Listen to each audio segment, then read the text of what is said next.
नमस्कार दोस्तों, मैं हूं अनुज शर्मा और आपका बहुत बहुत स्वागत करता हूं अपने इस चैनल एरोमा केमिस्ट्री क्लासेस में। जहां तक मैं जानता हूं कि अब झारखंड लैब असिस्टेंट और झारखंड पीजीटी के लिए आप प्रिपेयर कर रहे हैं। आज बात करेंगे हम झारखंड लैब असिस्टेंट पर कि झारखंड लैब असिस्टेंट में आपको कैसे पेपर को अटेम्प्ट करना है और उस पेपर में आपकी परफॉर्मेंस आपके सिलेक्शन को कहां तक ले जा सकती है। इन सभी बात को डिटेल में आपसे हम शेयर करेंगे। अगर आप इन सब बातों को ध्यान दोगे तो मैं उम्मीद करता हूं कि आप लैब असिस्टेंट का जो एग्जाम है उसको भी क्वालिफाई करेंगे और साथ ही साथ मैं आपको ये बता दूंगा कि आप पीजीटी के एग्जामिनेशन में भी 100% क्वालिफाई हो जाएंगे। तो आज एक एक पॉइंट को बिल्कुल इंपॉर्टेंट पॉइंट मान करके अपने दिमाग में फीड कीजिए। आपका सिलेक्शन आपके हाथ में है, कोई नहीं रोक सकता, किसी कीमत पे नहीं रोक सकता। शर्त एक ही है कि हौसले हो बुलंद तो आंधियों में भी चिराग जलते हैं। कौन कहता है कि आसमां में छेद हो नहीं सकता? कौन कहता है कि आसमां में छेद हो नहीं सकता? एक पत्थर तो दिल से उछालो यारो। तो इन्हीं बातों से मैं आपको ये बताना चाहूंगा कि आपके अंदर वो जज्बा है, आपके अंदर वो ताकत है कि लैब असिस्टेंट की बात छोड़ दीजिए, असिस्टेंट प्रोफेसर बन जाओगे। अगर आप अपने पे उतर आए, अपनी ताकत आपने झोंक दी इसके अंदर, तो 100% श्योर है कि आप एग्जामिनेशन क्वालिफाई करोगे। एक एक बात, बहुत मूल्य बात का ध्यान देना पड़ेगा कि पेपर देखने से पहले अपने हौसले को बुलंद रखना पड़ेगा। पेपर देख के डरना नहीं है। पेपर सरल होता है तो खुशी नहीं करनी है, और पेपर कठिन है तो कॉन्फिडेंस लूज नहीं करना है। ये बात अपने दिमाग में इसलिए रख लीजिए क्योंकि अक्सर यही होता है कि पेपर जब कठिन होता है तो इंसान अपना पेशेंस लूज कर जाता है, और पेपर जब सरल होता है तो सरलता में पेशेंस लूज कर जाता है। आखिरकार इन सब बातों से पेपर का क्या लेना देना? बहुत जरूरी है, पेपर का लेना देना है, क्योंकि अगर हमें सब क्वेश्चन आए तो हम फटाफट करेंगे और उस फटाफट में बहुत सारी गलतियां भी करेंगे। Confidence is good but over confidence is very bad. इसलिए कॉन्फिडेंस तो रखना है, ओवर कॉन्फिडेंस नहीं होना चाहिए आपके अंदर। एक बात तो ये ध्यान दे लीजिएगा। दूसरी ये है कि लैब असिस्टेंट के जितने भी एग्जामिनेशन देने वाले मेरे एस्पायरेंट्स हैं, वो एक भी न्यूमेरिकल पहले टच नहीं करिएगा। एक न्यूमेरिकल टच नहीं करोगे। सबसे पहले आप जितने भी कॉमन क्वेश्चन हैं जो 1 टिक में खत्म हो जाते हैं उनको सॉल्व कर जाना। उसके बाद आप दूसरे कैटेगरी के क्वेश्चंस को उठाना, फिर उनको करना। न्यूमेरिकल सबसे लास्ट में होना चाहिए। समय की बचत न्यूमेरिकल से करोगे और समय भी न्यूमेरिकल को ही दोगे, ये बात गांठ में बांध लीजिए। समय न्यूमेरिकल से ही बचाओगे, न्यूमेरिकल में ही लगा दोगे, सिलेक्शन हो जाएगा। फिर वर्ड सुना रहा हूं, समय न्यूमेरिकल से बचाओगे और न्यूमेरिकल में ही लगा दोगे, सिलेक्शन हो जाएगा। और अगर पहले न्यूमेरिकल में समय गवा दिया तो थ्योरी के क्वेश्चन भी गवा बैठोगे, ये वादा है मेरा तुमसे। ऐसे ही नहीं बोल रहा हूं, कुछ सोच समझकर और कुछ चीजों का अनुभव लिए बैठा हूं, इसलिए बोल रहा हूं। क्योंकि अक्सर होता है कि न्यूमेरिकल की खास बात होती है, किसी एक लाइन पर जाकर के न्यूमेरिकल मान लीजिए कि कहीं डिस्टर्ब कर गया। अगर न्यूमेरिकल कहीं गड़बड़ हो गया, आप निकाल रहे हैं न्यूमेरिकल, ठीक, अब वो न्यूमेरिकल आपका जो है लास्ट मोमेंट पे अब दिमाग लगाए, यार 4 दूनी 8 की 8 दूनी 15 की 15 दूनी 24 लगा रहे हो, सही नहीं आ रहा, 15 दूनी 30 आ ही नहीं रहा, 24 आ जा रहा है, दिमाग गड़बड़ा गया। अब उसमें आपने 5 मिनट गवा दी। वो 5 मिनट में आप दूसरे 5 क्वेश्चन कर लेते। अरे आपका ग्राफ भागता ऊपर, ग्राफ कांस्टेंट कर दिया आपने। ये कांस्टेंट ग्राफ बड़ा खतरनाक साबित हो सकता है, इसलिए न्यूमेरिकल से समय बचाओ और वही समय न्यूमेरिकल में लगा देना, सिलेक्शन हो जाएगा। सबसे पहले उन टॉपिक्स के क्वेश्चन करना जो तुम्हें सरलता से आते हो। ज्यादा झोंक मत मार जाना कि लाओ पहले स्पेक्ट्रोस्कोपी कर लें, लाओ पहले फोटोकेमिस्ट्री कर लें, लाओ पहले इलेक्ट्रोकेमिस्ट्री कर लें, लाओ पहले सरफेस केमिस्ट्री कर लें, लाओ पहले ये वाला टॉपिक कर लें, नेम रिएक्शन वाला कर लें, लाओ ये कर डालें। अपने आप को रिसर्च, वहां तुम्हें रिसर्च करने नहीं जाना है। लैब असिस्टेंट का एग्जामिनेशन देने जा रहे हो, असिस्टेंट प्रोफेसर का देने नहीं जा रहे हो। विद्वानता पेपर में तभी मानी जाएगी, आप विद्वानता पेपर में तभी मानोगे सिलेक्शन हो जाएगा। आपके विद्वान होने से काम नहीं चलेगा, विद्वानता का प्रदर्शन आपको अपनी परीक्षा के क्वालिफाई करने से माना जाएगा। तो जो तरीका बता रहा हूं इसको अपनाइएगा। अब जिन क्वेश्चन पर डाउट हो उनका गोला काला मत करना, उनको कंप्यूटर पे अगर आप दे रहे हैं पेपर तो उसको फाइनल नहीं करिएगा। फाइनल सबमिशन तभी करोगे जब एक बार क्वेश्चन को नजर दौड़ा दोगे। कहीं कोई भी अगर वेरिएशन दिखाई देता है तो उस वेरिएशन को वेरीफाई कर लोगे तब आगे बढ़ोगे। और मैं इसलिए बोलता हूं कि न्यूमेरिकल से समय बचाओ, वही न्यूमेरिकल में काम आ जाएंगे, क्योंकि न्यूमेरिकल से शुरुआत में समय गंवाने से कॉन्फिडेंस लूज हो जाता है। और अगर मान लीजिए सपोज कर लेते हैं कि आपने वो समय दूसरे क्वेश्चन में लगा करके न्यूमेरिकल के लिए समय बचाया, तो मालूम क्या होगा कि न्यूमेरिकल आसानी से बाद में कर लेना, सुकून से होगा, क्योंकि अब कंफर्म है कि यार इतने क्वेश्चन मेरे हो चुके हैं, अब टेंशन नहीं, अब इतना पेपर में कर लूंगा, मजा आ जाएगा, सिलेक्शन होगा आपका। बहुत चीजें नहीं बताऊंगा, खुद टीचर हो, खुद कहीं ना कहीं पढ़ाते हो, लैब असिस्टेंट का पेपर देने जा रहे हो, लेकिन बुलंदी रखना कि पीजीटी निकालोगे। एमएससी करके लैब असिस्टेंट बनोगे अच्छा नहीं लगेगा, लेकिन पेपर निकाल करके ये दिखा दो लोगों को कि हम ये पेपर निकाल सकते हैं। We have caliber to qualify the lab assistant examination. It is not a difficult examination and this examination is only the representation of our knowledge. हम अपनी नॉलेज का ये बताने जा रहे हैं कि देखो यार, मैं नौकरी लैब असिस्टेंट की भले नहीं करूंगा, लेकिन पेपर निकाल के तुम्हें दिखा रहा हूं कि लैब असिस्टेंट भी निकाल दूंगा और आने वाला पीजीटी भी निकालूंगा। क्योंकि एक सीढ़ी जब चढ़ जाओगे तो कॉन्फिडेंस अपने आप बढ़ जाएगा। एक कदम बच्चा आपने देखा है ना, छोटा होता जब चलना सीखता है, तो आपने अपने ही बच्चों को देखा होगा, बहुत सारी बहनें भाई मेरे जो माता पिता ऑलरेडी बन चुके हैं, उनके छोटे छोटे बच्चे जब घुटनों चलते हैं ना, ऐसे क्राउलिंग करते हैं, उस क्राउलिंग में अगर उन्हें चारपाई मिल जाए, बेड मिल जाए, सहारा लेते हैं और उसके बाद खड़े होते हैं और उसके बाद हाथ छोड़ते हैं, उसके बाद कितना तेजी से हंसते हैं यार, लगता है उन्होंने किला फतेह कर लिया हो।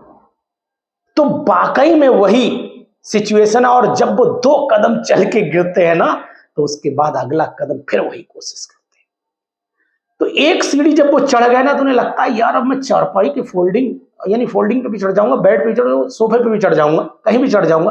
तो ऐसे ही मैं कहता हूं, एक बार लैब असिस्टेंट जब क्वालिफाई हो जाएगा ना, तो उसके बाद मालूम क्या होगा, पीजीटी यूं चुटकियों निकाल दो। बोले यार अब एक नौकरी तो पक्की हो गई, दूसरी पक्की करे ले रहे। ये बहुत बड़ी बात होती है कि अपने अंदर कॉन्फिडेंस पैदा कर दो, और ये कॉन्फिडेंस एग्जामिनेशन क्वालिफाई करने से आता है। कोई भी एग्जाम क्वालिफाई करिए, कॉन्फिडेंस 100% आएगा। और जब कॉन्फिडेंस आता है तो कोई माई का लाल नहीं दुनिया में जो आपको हरा दे। जंग आपकी होती है, जीत आपकी होती है, फैसला भी आपका होता है, और बुलंदियां भी आपकी होती हैं, और इस जमाने में तारीफ भी आपकी होती है। यह अनुज शर्मा का कहना है। और क्योंकि उगते हुए सूरज को हर कोई सलाम करता है, डूबते को नहीं करता है, तो ध्यान दीजिएगा, एक बार एग्जाम क्वालिफाई कर दोगे, मन में कॉन्फिडेंस आ जाएगा। बहुत सारे झारखंड की बहनों ने भी एग्जामिनेशन अभी निकाले हैं, बहुत सारे बिहार के भी निकाले। अभी हरिंदर ने भी बिहार पीजी असिस्टेंट प्रोफेसर का निकाला है। खुशी होती है बहुत, अपने आप को होती है, अपने माता पिता को होती है, शिक्षक को होती है। ये सब खुशी तभी मिलती है जब आप एक परचम लहरा देते हैं। आप परचम लहराएंगे, हमारी बातों को ध्यान रखेंगे, साथ में इन बातों का भी ख्याल रखेंगे कि पेपर को किस तरीके से हमें अपने समय के अंदर सॉल्व कर लेना है।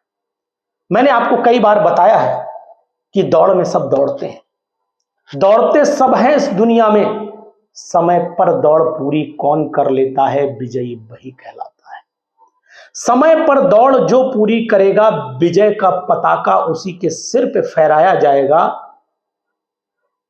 इसलिए ध्यान दीजिए, आप सब उसी दौड़ के, रेस के वो धावक हैं जो सब लोग करेंगे। यही पेपर घर में लाके दे दूं, कहोगे सर ये मैं यूं ही निकाल दूंगा। मैंने सन 2021 का पेपर जब हुआ था तो अपने दोस्तों से कहा था कि पेपर कैसा था। 5 दिन तक लोगों को ये लगता रहा, जब एग्जामिनेशन हॉल में थे तो सबसे टफेस्ट एग्जाम था। याद करना, एग्जामिनेशन हॉल में थे तो टफेस्ट एग्जाम था, एग्जामिनेशन से बाहर आए तो टफ रह गया।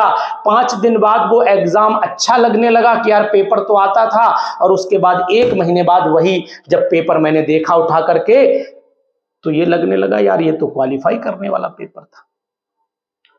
टफ इसलिए लगा क्योंकि जैसे शुरू के 5 से 7 क्वेश्चन देखे, 20 से 25 क्वेश्चन जो थे वो एक लेवल छू रहे थे, ये तय था। पहले वही दिखाई दे गए।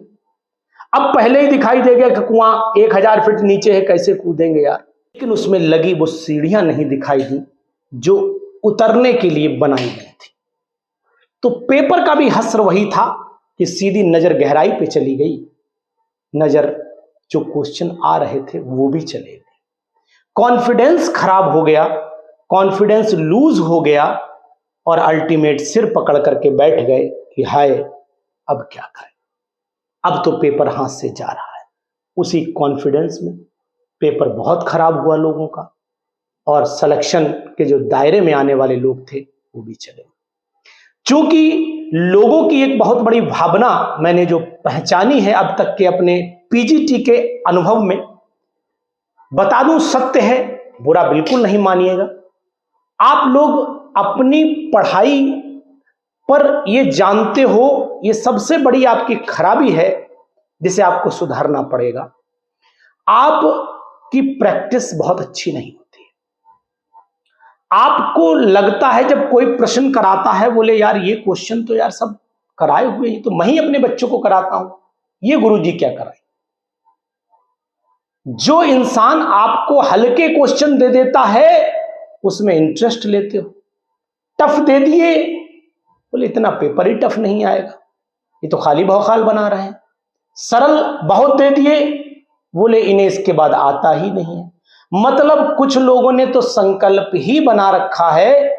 मुझसे बहुत सारे ऐसे लोग जुड़े जिन्होंने केवल एक प्रण अपना लेकर के चले, उनका भले एग्जाम क्वालिफाई ना हो, लेकिन अनुज सर को क्वेश्चंस पर बोले सर ये ऐसे नहीं, मैंने ऐसे पढ़ा था, मुझे भी सर जानकारी है।